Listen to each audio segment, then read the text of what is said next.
Good evening, Robert. How are you going up there in the Blue Mountains? Oh, Kate, it's beautiful here. We just had another lovely day and it's I'm living in nature. It's just beautiful. I love it.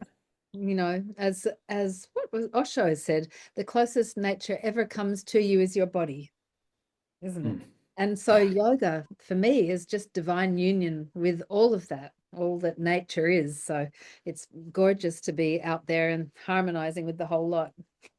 It really is. And it makes sort of meditation sort of just, Deskachar used to teach us that you can't do meditation. A Mm, better way to think about it is like sleep. You can't like, I'm gonna go to sleep now. The harder you try, the less it's likely. He said, but what you can do is prepare all the conditions. mm, Make a warm bed, heat up the room, drink some tea, get mm. everything ready, Yeah, sleep will occur. yeah. Well, apparently in nature, Mm. meditation occurs. Yes, yes, yes. Right? You're just naturally sattvic, and we can talk about what that means, but it's so sattvic here, so balanced, so clear.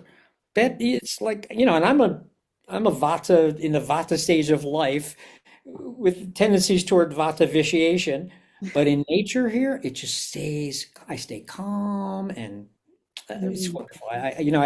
I guess I was going to say I wished I'd done this earlier, but I mm, wasn't ready earlier. mm, I mm. moved here at 65, and so now I've been here in Australia and I've been in the Blue Mountains for a year. It's the perfect stage of life to Mm. be in the Blue Mountains.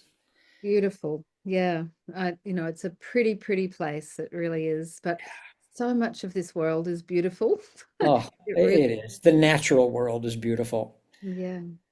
I just saw a poem today about how we keep trying to feel alive, but we're looking at concrete all day in the city. Mm. It's hard to feel your aliveness when you're staring at concrete and metal.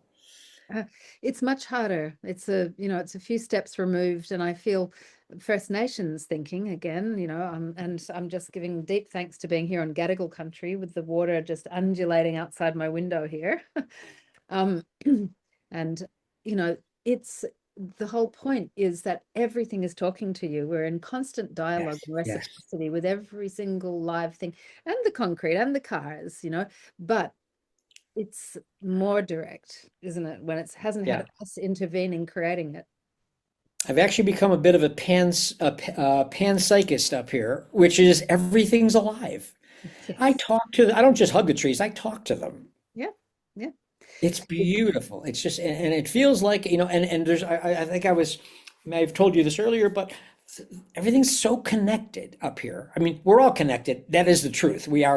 Everything's connected, but you can feel it more easily up here. It's clear, it's obvious up here that, Mm. when the one bird comes, when it rains, the birds go, everything's connected. I bring food out to the birds, they call their friends, they come. It's all one big, Mm. beautiful organism. Absolutely. And Robert, it's all about deep dialogue and deep listening. And, there you are, you're in the thick of it in a big conversation. Yeah. And you know what? I've actually taken to doing something that someone challenged me to do, and I'm doing it, which is, and again, this is in terms of bringing Vata down, slow living. So I'm Mm. literally slowing myself down Mm. so that I can Mm. really savor. Mm. You know what I mean? And in my whole life, I'm trying to slow things down. Like I Oh, said, I've always been real Vata and jumpy and type it snippy. away. There you Yeah. were, Chicago, Illinois. There you were, wherever else you were in the States. But the danger of that is you get wired and tired, Hmm. Rajas and Tamas, You surely right? do. Yeah. And you don't last as long. Like we know from yoga that we've got a finite number of breaths, that if we handled Beautiful. them correctly, you'd live to 120 comfortably. But, when we start getting our breath rate up, super vata, then we run out. So I think slowing down and smelling the roses is a great idea. Very much. So, I taught it really interestingly. First time ever, the way we teach always changes as we change, as what we learn change, is this the thing about wisdom teachings, they're always different. I go back and look at the things I was teaching 5 years ago, and I wouldn't teach it that way now. Right. So the information changes us, and then we change, which changes the meaning of the stuff. Yeah, absolutely. It's deep dialogue, it's with the ancestors, it's with our kinship, it's with the trees, it's with the air, and we learn and then we say. So the great beauty, don't you think, of being a yoga teacher is that incredible responsibility, really, for helping people to re-yoke or reconnect. Like we talk about, yoga being the yoking of all of us together, our bodies, our minds, and our spirits. But we also talk about it, and it's always been talked about in the Vedas, but somehow we forgot, like most things along the way, that we're yoking back to nature. And when you read the Vedas, nature's front and foremost, but we talk about body, mind, spirit. We don't talk about earth, body, mind, spirit. So it's all about that. Yeah, Yeah. that's beautiful. And I don't think you could really, like many things, you can't know what we're talking about until you've experienced it. Yeah. Because I used to go for hikes all the time, and I'd go for camping trips and all that stuff, and it was nice. It was wonderful. I loved it. Mm, But living here, mm, mm, waking up with the birds and the sun, mm, going mm. to sleep with the moon and the stars, like right outside my window. You can't see it now, it's dark, but it's right outside my window there. Yeah. It's a beautiful, I mean, it's bush, it's gorgeous. Yeah. And it's the grid, like it's very disturbed in the city. So, you're pulsing at a different rate out there. So I am so excited to talk to you about your book, Oh, why yoga works and you how it's mean worked for this you. book? I mean, that book. The one that took three experienced yogis 10 years to write? Oh, that one, surely you were savoring that. It was wonderful, actually. It was really great. It was one of those situations where the three of us, the two other women that I wrote it with, also students of Deskachars, but we all brought different things to the table. You Mm, know, I'm a writer. I've written my whole life. So they would come up with the ideas. What do we want to say about prana? What do we want to say about the Vedas? And I would come up with the actual wording, but I tend to be a bit. I think I was overeducated. I tend to be a bit like vocabulary, like I show off my vocabulary.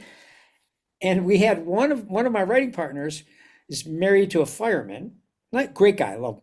And everything had to pass the Tom test.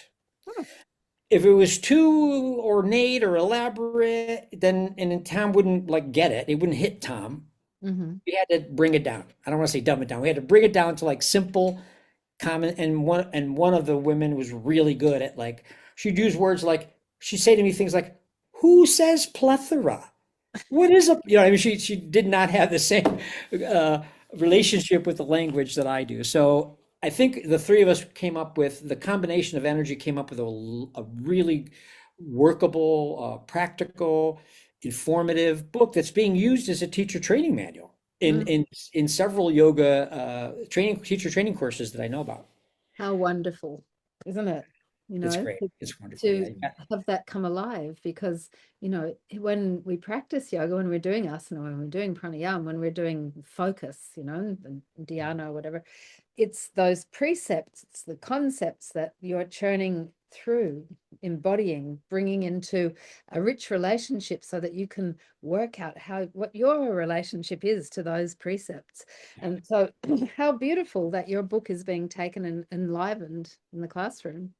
Yeah, no, I think we're very, very, I think we're lucky, but I also think that we did a really good job on this book. You know what I mean? And I think if here's the truth of it is that Mm, we've got stuff in this book that if this were taught in teacher trainings, mhm, yoga in the West would look entirely differently, mm, mm. right? And I'm going to find the quote while we're talking. I can find the quote that kind of expresses what I'm Thank you what for I'm that. alluding I to. just want to hark to a very recent experience that I've had, Robert. So I'm 61. I don't know what you are. 65, did you say? 65. Oh, thank you. I'm 71. I'll be 72 in a few months.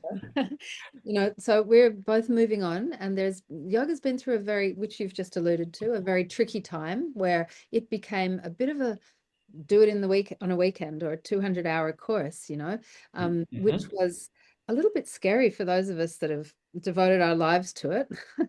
And Yeah. going, oh my goodness, all these people are doing a 200-hour training, and how can you possibly know yoga within 200 hours, etc., etc. But my attitude was always, well, there's a forest growing and there's young saplings coming through, and some of them won't make it to the top layer and get the sunlight and bring all that nutrition back down to the community, and some will. And so our job as elders in this community is to try and hold that space and allow that to them to reach fruition. So I think that whilst it's been through a scary time, we're coming out the other end. And I say that because I just spent 2 weeks in Lisbon, Portugal, learning with 30-something-year-old teachers. Mm. They were brilliant. They were bringing all of the ancient knowledge in. They were staying calm and beautiful. And it was just like, this is so exciting that yoga teaching has now kind of gone through that crazy fad stage that Madonna brought in. Yeah. And we now have a different scenario. Yeah. That's beautiful. It's so funny you say that because, I'm 71. I'll be 72 in December, Mm. September 23rd. And I watch these. I can't believe how young everyone is now. I call them skippies. I call everyone's younger than me skippies. Like policemen are like 15 years old. I mean, I got pulled over by, my doctor is a skippy, Yeah. right? But I actually go to these various YouTube channels and other places online where there's really young kids who've got it. They Yes. got it. The stuff I didn't figure out till I was 45. Yes. This kid's got to be 18 and he's speaking the truth. Absolutely. He's Yeah. got it. Yeah. It's so exciting, isn't it? You know what that reminds me of, though, Kate? I think that, do you think, tell me what you think about this, how we were taught that it says in the Bhagavad Gita, the greatest incarnation is not to be born into a family of warriors or merchants, but yogis. Be- A Because 1,000% agreement, 10 million% agreement. Yeah. because from the time you're born, you're going to watch your parents going off by themselves and doing self-care first, Mm, then taking care of you, mm. which you then internalize. Yes. Yeah. So Mm. fabulous. And there's so many other reasons too. Yeah.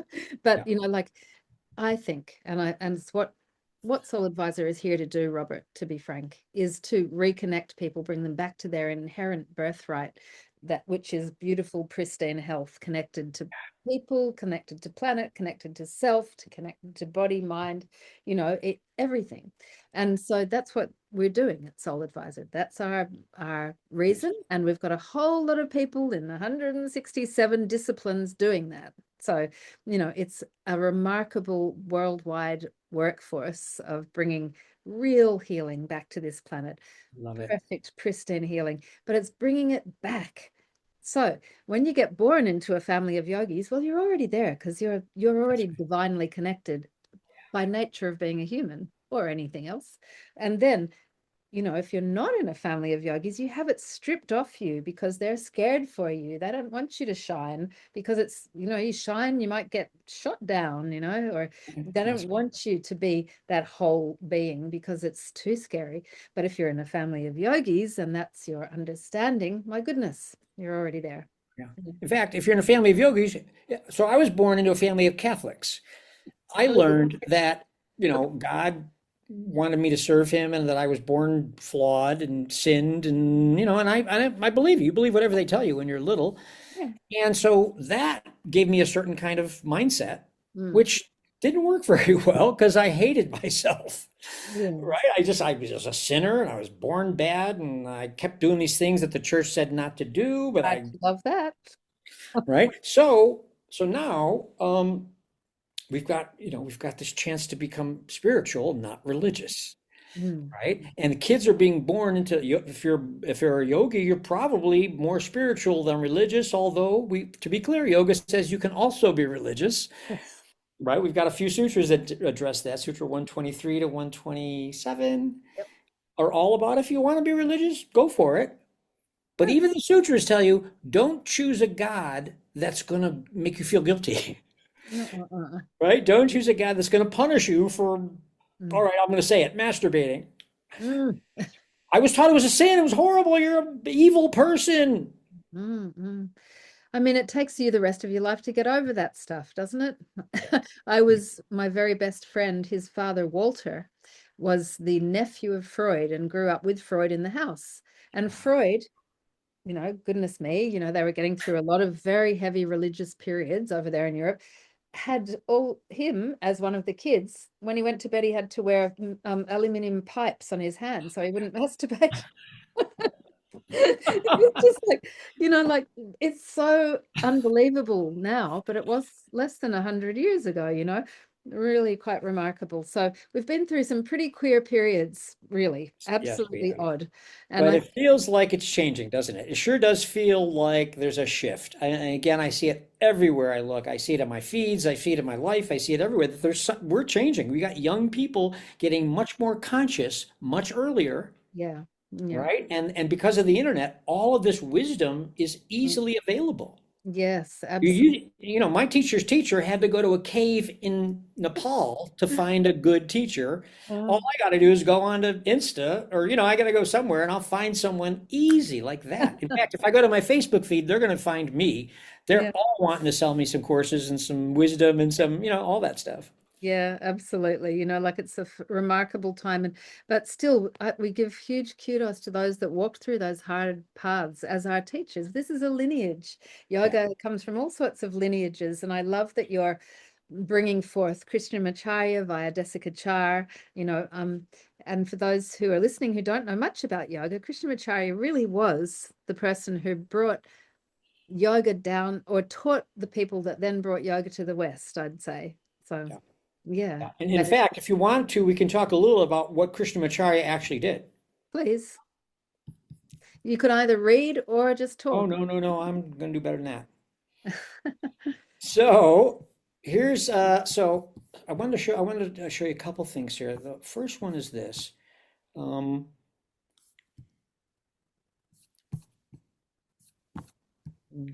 okay, it's this. It's this. So in Sanskrit, the word yoga means to join two or more things together, to link. And people go, you're like, oh yeah, like to yoke. And I say, you know what? Unless you own an ox, don't use that. Like that's not relevant at all. So in my teaching, I worked for many years to try and make yoga, the yoga that I learned in India, very, very relevant to Westerners. Mm, And in fact, my teacher said to me, I can teach you everything you need to know about yoga, but I can't teach you how to teach Westerners mm, mm, because of culture's, culture is a huge part of our mindset, right? So, but here he says, or we say, in Sanskrit, the word yoga means to join two or more things together or to link. Yoga is both a state of connection and a system of techniques for carefully joining body, breath, and mind to create and maintain this linked state. mm, For many modern practitioners, yoga consists of being guided through a series of poses leading to a rest at the end. This emphasis on posture, one of the eight limbs, rather than cultivating the complete integration of body, breath, and mind, offers a fraction of the benefits. And again, we're not saying it's bad, it's just you're not getting the whole deal. mm, A fraction of its benefits that yoga practice can have on the human system. In this book, we wanted to expand, refine, and clarify the perception and give people the full scope of yoga. Because I'm not sure the full scope of yoga has been presented everywhere mm, in the West. mm. And then the other thing I wanted to show you was It's um, such a big field. For those of you out there that haven't practiced yoga or have just been to yoga classes, go searching for the philosophy. Read this book. Do it.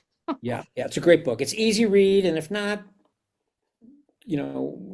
keep at it. It'll get easier. Mm, So here's what we wrote about Krishnamacharya, this lineage that we're in. So first of all, let's clarify that today we've reduced yoga to styles. mm, Um, so there's 25 people in a class learning a style of yoga. mm. Would you say yoga's a healing art? Yoga is a healing path. So if you went to your doctor and there's 25 people in the waiting room and your doctor said, everybody, come on in, Mm, and then said, everybody, penicillin, yeah. would you ever go back to that doctor? Never again. And I want to use a quote from Krishnamacharya because I totally agree with what you're saying. And, Krishnamacharya said something that I have lived by, really, despite the fact that I teach classes like you, which was yoga is a very holy matter. It's about assisting a practitioner to speak to God, and that is very private. Oh, that's So don't beautiful. teach That's in beautiful. class. Yeah. Or if you do, make sure you individualize it. Yeah. That's right. And again, and God might be Jesus. God might be Hey, nature. God might be the unnameable thing that's beyond logic and language. of course. Mm, So, but Krishnamacharya's impact on yoga, I think, is deserves to be shared, which is he was the first person to teach yoga to women. huh, Only young boys were admitted. mm, Women were like, no, you can't do yoga. Go clean house or whatever they, but whatever it was. And another thing I want to, it's very interesting. I spent many years in India studying with Deskachar, and we in yogis tend to sort of glorify India. mm, Now, highest rate of domestic violence one of the highest rates in the world. yeah. You know what I mean? And the income disparity, although America's starting to look more like India, but anyway, the income disparity is pronounced. Yeah. And yet they value wisdom Mm, like we value, I don't know, money. mm, India's been a wisdom-based culture for centuries, for thousands of years. mm, So Krishnamacharya was a product of that, but he was a rebel. He was a innovator. So although he was a devout Hindu, he emphasized the universality of yoga. When I first started teaching yoga, people were going like, "Oh, no, no, no, you can't teach that. I can't study that. I'm a Catholic." yeah. Right? But that's the misinformation, the sort of misunderstanding. So so he taught women. Up until then, it was only boys. He taught about individualization, Mm, modifications, and again, remember Krishnamacharya taught Iyengar and Patabi Joyce between the ages of 12 and 18. mm. So More they learned what you teach an athletic 12 to 18-year-old boy. yeah. Yeah. Iyengar never even learned, the five mayas, our doshas, our Panchamaya koshas. Yeah. He never learned that. So he learned Western anatomy. Mm, So now that's why Iyengar was much more focused on, using straps and blocks and whips and chains to mm, deal with your anatomy, yeah. right? And again, that whatever works, go there. Mm, And the second thing that Krishnamacharya did was he took the religion out of it. yes. So up until very recently, only Hindus did yoga. Ugh, I Thus the conflation that yoga is a Hindu practice, mm-hmm, mm-hmm, right? So Krishnamacharya said, no, no, the sutras don't even say you have to be religious. mm-hmm. So he let people have their own beliefs, and here's the beautiful part. Whatever your religious beliefs or spiritual notions are, the correct practice, a consistent practice of yoga will intensify that. Yeah. You'll feel it more deeply. You'll feel it more, it'll become more real, Mm, more present. It's pretty amazing stuff. really. So he secularized it, made it, and then even though we've witnessed the emergence of numerous styles of yoga, the student, regardless of his or her age, must adhere to specific guidelines, right? Rather than styles, Krishnamacharya offered 5 methodologies. Mm, And again, even within these categories, you're still going to individualize it. mm, But it'll be more similar in a Shrishti Krama, which is the student stage. No, see, Shrishti Krama student stage, Shikshana Krama's householder stage. Uh, oh God, I'm so sorry. I have to review these. Let's change topic. But basically, there's different styles for young kids, mm, for householders, for elders, mm, and for therapy. So mm. Chikitsa Krama is yoga therapy. Yeah. Uh, trying to Mm, remember what these all are, but I'll come back to you with that a little bit. So anyway, so there's different mm, ages generally suggest a particular, like young people, it's more athletic. Look at Iyengar Yoga, or better still, look at Patabi Joyce. How mm. athletic is that? Yeah. Very. Right? Anybody who's done Ashtanga yoga knows that to be true. Yeah. Don't do And it when you get to a certain age, because guess what? Suddenly your back and your hips go, oh, what's ow. interesting, Kate? My wife's an Ayurvedist.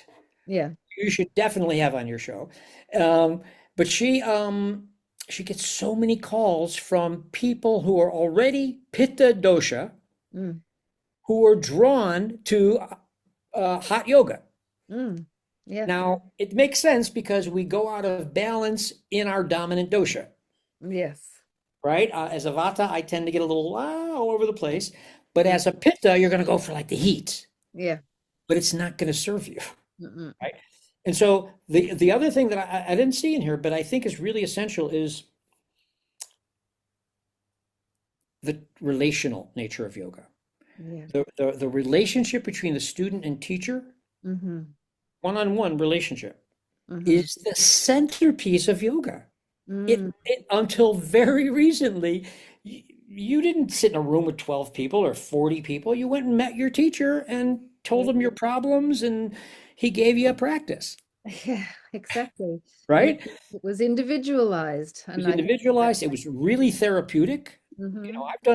I've done all kinds of helping people reframe their problems, along with breathing, learning how to breathe sattvically so that the correct breathing correctly gives you a sense of detachment, Yeah. right? Yeah. What's going on out there is going on. Mm-hmm. Okay, I'm not going to choose to participate or not, Yeah. right? So it's really it's beautiful that way. But the centerpiece of the student-teacher relationship, where because there's something called, let me stop this for a second. There's something called Pratipaksha Bhavana, Mm. which translates as alternative perspective, Mm.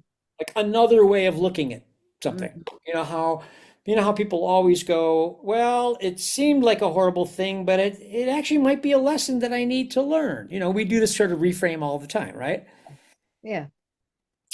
And so Pratipaksha Bhavana is the teacher provides an alternative perspective to the student. In other words, I could be the smartest guy in the room, but if I have spinach on my teeth, Mm. who's going to see it first, you or me? Yeah. So I used to call myself a spinach watcher. I'm going to tell you about the spinach on your teeth, Yeah. hopefully in a way you can hear it, Yeah. right? And then give you some advice as to how to get rid of that darn spinach. But Yeah. that's the point, is that I can see my students in some ways better than they can see themselves, or Well, differently than they can see themselves. and hence you're a teacher. And hence I'm a teacher, right? So, and then you get trained after a while, you get sort of skilled at noticing, all right, patterns, habits, patterns. And the one thing that I try and change with every student as soon as I meet them, as soon as they're ready, is their breathing. Yes. Because every breath, and I don't want to get too teachy here, but every breath sends information to the brain. Mm. Mm. We downloaded all of these patterns from our parents. Mm-hmm. These uh, brain circuit, the circuitry that we've downloaded, all this, our wiring, we're wired like our parents, right? Now, what happens when a yoga teacher comes and so our parents learn to breathe from their parents. Every breath sends information to the brain. Chest breathing tells you you're being hunted for sport. It's fight or flight breathing. And Yep. most people breathe that way their whole lives. Yeah. Wonder why there's so much fear and violence in the world, Mm. Yeah. right? Whereas the way babies breathe, Yeah. In your belly. yeah, that's how babies breathe. But Yep. we downloaded our parents' style of breathing because they're there, we're absorbing it. Mm-hmm. So we all breathe like this, Yeah. walking around in a state of, mini fight or flight. Yeah, I think, we live in a traumatic bath, and that's often transmitted by breath. One of the first things you learn as a therapeutic yoga teacher, working in that style, is in train with the breath and then take them down.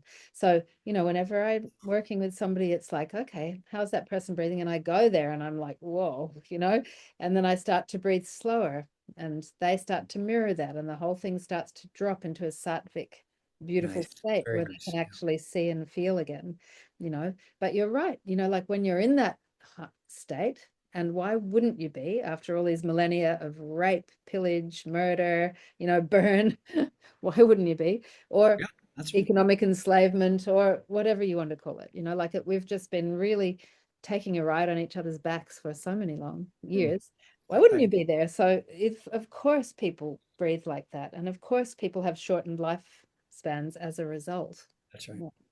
That's Mm. right. So the more, and it's really easy once you learn the more efficient way of breathing and practice it like I practice every morning, been doing it for years, Yeah. it starts to be, you develop a relationship with your breath. Yeah. Yeah. And I love, the thing I love about this is that, so let me go back and say, I used to go to India every year for 10 Mhm. years. I went and I'd study for a month or two and study with Deskachar and learn. We went through the sutras word by word. Oh, beautiful. All right. And luckily, it wasn't in the classical style where you had to memorize it before they would teach you what it meant, because I'd have never learned anything. But anyway, we got this wonderful, experience with the Yoga Sutras.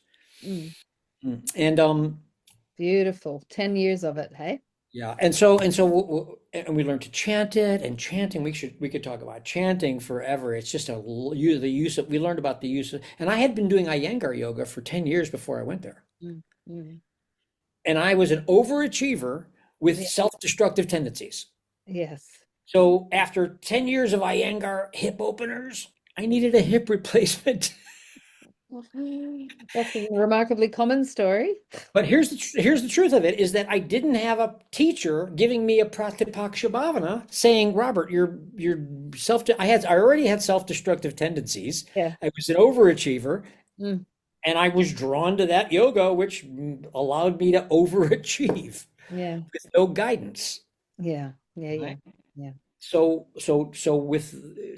I was saying another thing about this interesting about Krishnamacharya's teaching, or this lineage. So many of the things I learned in India as a whole body of knowledge called yoga Hmm. has made it in the West isolated, like on its own. Breath work, Yeah. asana, Yeah. mindfulness, that's called meditation. Breath work, that's called pranayama. Yeah. Yeah, like polyvagal theory. Yeah, Yeah. that's called mudra, Yeah. right? And that's called mudra, it's called long exhale, all the things that they suggest for to help with the vagus nerve, they're all in yoga. They're all in the yoga that I learned. Yeah, yeah. And then, like you move into the upper echelons of yoga where you go into that blissful state, which again, that's one of the eight limbs. And there we have it, people going straight there direct with some kind of ingestible or whatever else it is. But how, the beautiful thing about yoga is the integration of all of these aspects of our power to be human. So I think, God bless you and everybody else who's gone so far down that yogic path and shared it so beautifully. I'm wondering if Martine has anything she'd like to add to the conversation, just opening that door, no obligation, Martine. Yeah, no, thank you. Sounds like a very interesting book. And I experienced the Japanese yoga when I was in my 30s with the amazing teacher, and then because of Oriental medicine was my main line, I did a lot more qigong exercise. But it's again relating to your body, relating to very personal kind of interaction. So it's a very powerful as a healing process as well. So. Mhm. Yeah, a lot of people need to use some form of yoga or meditation or mindfulness to cope with what's going on. So, yeah, thank you, Robert. Now more than ever, I would say we really need. Now more than ever, definitely, definitely. It's so funny. What's your name again? I'm sorry. Martine. Martin. Martine. It's so funny, Martine. I live in the Blue Mountains in Australia. It's beautiful. But that doesn't stop me. And I moved here from America about 8 years ago. And Right. and I still I'll look at the news and what's going on in my old country, and I will freak the fuck out. And then I'll just look up about 6 inches to the gorgeous bush that's right out the forest, that's right outside my window, Yeah. and go, never mind. I'm safe. Yeah. Right? And I must do that like 20 times a day where I'm like, oh my God, what do you do now? Ah, it's life is good. Aren't we privileged to live in this country, with the space, Yeah. all that it is? What an It's a incredible lovely thing. country. Yeah. Yeah. And Martine, to your point, that healing capacity of yoga Yeah. is a healing, and because it's always there, but yoga allows you to re-yoke all the bits, and so you come back in. Yeah. Yeah. That's That right. could be That's right. qigong. I mean, I consider qigong to be a form of yoga. It yokes body, mind, spirit, and Yeah, mind. it is. Yeah. That's right. It is. I Mm. So mean, it's just important to connect with your body, feel it, and like really understand what's going on in your body. And then, so it's a healing process. It's very powerful. And that's interesting, Martine. And the way yoga purports to do that is it says that from the minute we're born, our attention is outward. What's Yeah. out there? Food, danger, safety, parents, everything's out there. Yeah. So we spend our lives looking for stuff out there to make us Yeah. healthy. We go to all these people that, we see people to give us pills and potions and shots to make us healthy. We go out there Hmm. to the mall or wherever we go online to buy stuff that'll make us happy. It's not working. It's clearly not working. So what yoga No. is about is the interiorization of Mm. attention, Yeah. right? Yeah. Because whatever we give our attention to grows. Mm. Yeah.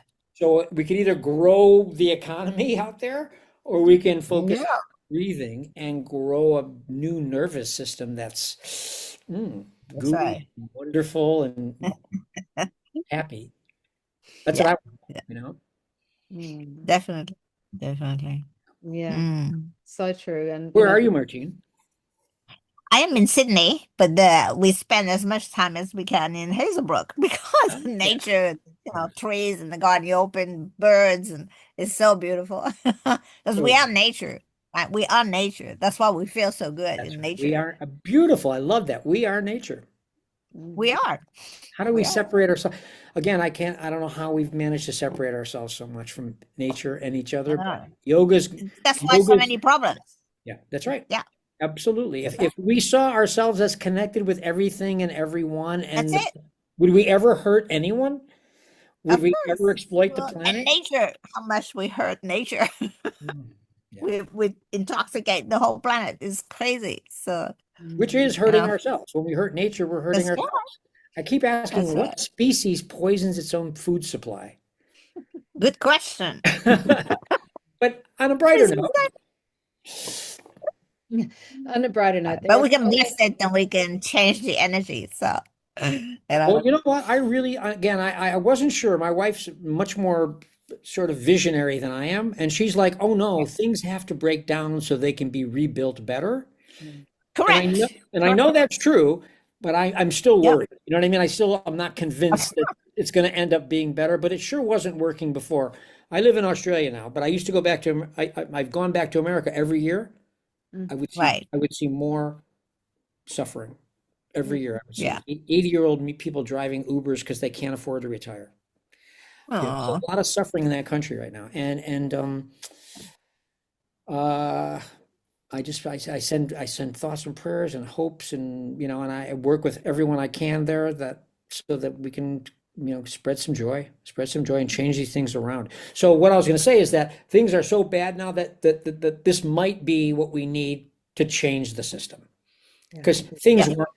things weren't working before. Things Yeah. I are on mean, we can't go, yeah, that's a downward definitely. trajectory, and there's signs of hope, and there's also signs of great, not signs, there's so much suffering everywhere, Yeah. but and it's not going to get easier quickly, I don't think. But something had to give, because you cannot continue a society where 67% of people are on medication, on prescription medication. you know that's not going to work. And you also can't It's not sustainable. No. it's not sustainable. No. There's a whole lot of interests that, because of the mechanism of capitalism, they manage to find a voice. And so, this whole transsexual, transhuman concept that is out there, so out there, and was finding a firm voice, and really, really scary stuff. I mean, that had to be shaked from the tree. Yeah. So Yeah. So we can sort of, and the Sanskrit word bhavana is a tool that I've helped a lot of students and myself all the time using bhavana, visualization, mm, as a tool for first of all, changing my mind, but also changing Yeah. the world. mm, So in Yeah. other words, if I say, oh no, it's going to get terrible and we're over, it's World War, it's over now. I'm negative bhavanizing. I'm imagining the future I don't want. yeah, don't do it. Well, we're creating it, right? The vision we But created. I can, So but in my if you mind, I focus, can create, but in my yeah. mind, I can create what's it? Okay, so the system was broken. Now it's falling apart. What could it look like? Mm. When it comes That's back right. to, right? When it comes back together better. Yeah. Yeah. Mm. Yeah. You know, and it really feels like instead of a top-down patriarchal deal, guys on top, everyone else on the bottom, Yeah. it's becoming more Mm. democratic, more even, like, you know, more cooperative, community, collaborative. Cooperative. Yeah. Mm. Definitely. I Definitely. think that's where we're headed. I Yep. think you're right. And we're all going to work on that very, very hard as Bhavana, as our visualization, our drishti needs to be beauty, connection, Yep. peace, joy, Yep. all of those Yep. things. And, you know, nature coming back and teaching us and us to stop our dominion of each other, Yep. of whatever else we see around us, because that comes from fear. And if we operate out of love and not fear, guess That's right. what? That's right. And there are forces that are that consciously intentionally trying to stir up our fear. Right? I Yeah. mean, how does the journalism work? It Yeah. gives you the most rajasic version of events Mm. to scare you into coming back the next day, Yes, yes, of and course. it's working like a charm. Yeah, for years, but you know, let's not anymore. Hey. Yeah, no, we've got. Right. I'll tell you, I get my news from like I think the kid's 20 years old, and Mm, he's brilliant. mm. And I believe him. I believe he's not he's got no one's corporate, he doesn't have a corporate sponsor. What's his name? Is that Aaron? It's Adam Mockler and Brian Tyler Cohen are my two favorite guys. Okay, yeah. There's Great. so many You know books. BT, you know Brian Tyler Cohen? You know him, yeah. Oh, and Okay. Alan Packman. Yeah, Alan Packman's great. Well, we can come, we'll have a big chat about that later because I think, you know, it's good to just keep this conversation wide and open. Yeah, that's right. It didn't Yeah. start when the video started. It's not going to end when it ends. So, amen. Well, thank you so much for coming on and sharing a little bit about who you are actually, because you know that's what people want to know. That's how it should be, and I think it gives such flavor and depth to all the incredible words that you've written in that book, you and your two other co-authors. So thank you for bringing that into fruition. 10 years. Thank you so much. No, you know, it was like when I was in India, they said you are the torch bearers of this lineage. They gave us a mission. Yeah. I felt like I was a part of a much larger thing. And Well, I was on fire. I couldn't teach it enough. yeah, it's glorious. It's a great book. Everyone who wants to find out a little more about yoga, a lot more about yoga, please go there. And Yeah. we'll share you out widely there. Thank you for being part of our community. Thank you. Thank you. We'll might even get you to do a class. If you feel the urge to share with your fellow Yep. practitioners, it would be so good to do an online class for everybody and bring us all together. So Yeah. yeah, we'd all love that. Okay. All right. Good night, everybody. Thank you. And And I would love to teach an online class. And can I also say, if anyone wants to work with me, that they can do that through you, right? absolutely. We'll have it all listed there under this video. And we strongly recommend buying this book, but also working directly with Robert because that's how yoga works best. When it's direct, one-to-one, it's magic. Yeah. It's magic. Yeah. Thank you so much. Yeah. Take care. Thank you so Thank you, much. Robert. Love to Bye. Eleni, and we'll catch up very soon. Thanks, Thank you everyone. so much. Bye, Kate. Bye, Martine. Bye.